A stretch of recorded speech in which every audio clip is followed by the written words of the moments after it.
I'm going to show you three things about automation that will make your life much easier. So the first thing is I want to create an automation change at bar 58. Okay, go for it. Oh no, okay, I deliberately got it wrong, but the point is that it's not snapping. So I've got snapping turned on for everything else, but it's not snapped it to the start of bar 58. So the first thing is snapping. Automation has its own snapping menu. So you click in the snapping menu for everything else and go down and look, snap automation. I can choose a level. Let's choose quarter notes. And has it done it? No. Ridiculous. Maybe they'll change this one day. You have to go back into that menu and turn it to active.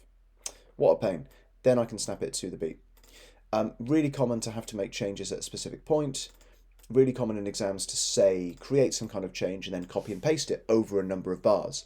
So you can drag through, you don't have to get the exact points, you don't have to draw a box, you just literally click and drag left to right, and then you can drag all of the points, and if you then hold down Option as you're doing it, I can create another copy of that automation change. Oh, that's funny, it's because I didn't click, and there we are, perfect. What if, another exam trick, I want to create an immediate change at bar 58. So not one that changes over time, but an immediate change of volume. I'll drag this back. Oh no, because it's essentially gone at the same time as this change, it's kind of overridden the previous change. I can drag it back. It's not deleted forever.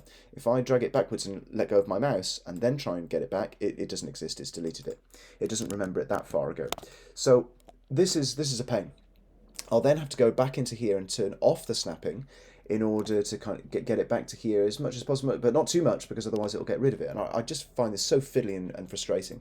Let's get rid of all of this and I'll show you a better trick. So we've already learned how to snap it, but snapping is fiddly. We've learned how to copy and paste things. Let's create a change using this really useful menu item, which is in the mix menu, create track automation, create 2 automation points for the visible parameter, the one that we can see. Or else I suppose 1, but I quite like 2 for this reason. Let's get the playhead out of the way. If I click anywhere on this line, absolutely anywhere, even over here, and just drag upwards, it's created an immediate change because that menu item has made 2 automation points exactly at the same point. As it happens, it's not the same point. If I zoom in really far, you can see they're slightly different because they have to be. That's the way logic works. But they're so close together that it sounds like the same point, and that's totally fine. So that's a quite useful menu item, but it's right in this menu, and it's in a sub-menu, and it's difficult to find. So I've created a keyboard shortcut for this, and you can create keyboard shortcuts for anything in Logic that you find yourself using a lot for your particular workflow. So let's do this. Let's go to Logic Pro, Key Commands, Edit. Find the menu item you want. You're going to have to know what it's called, or else you can kind of navigate through it, but it's a pain. Here it is, create 2 track automation points, and I've gone learn by key label and typed in some keys that I knew weren't being used elsewhere, which is Shift and Command and 2.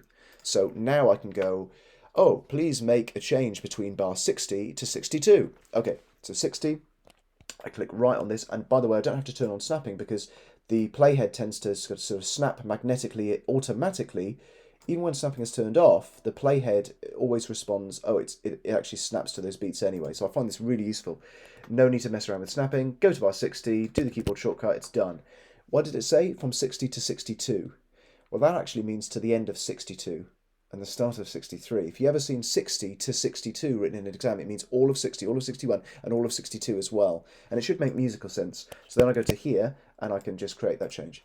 So that's really quick. Oh, shortcut, wrong thing. There, there, done. So those are 3 little tips. Snapping, copying, by holding down the Alt key, and also this trick up here in the mix menu that I think it's really worth having as a shortcut and using that whenever you need to make an immediate change.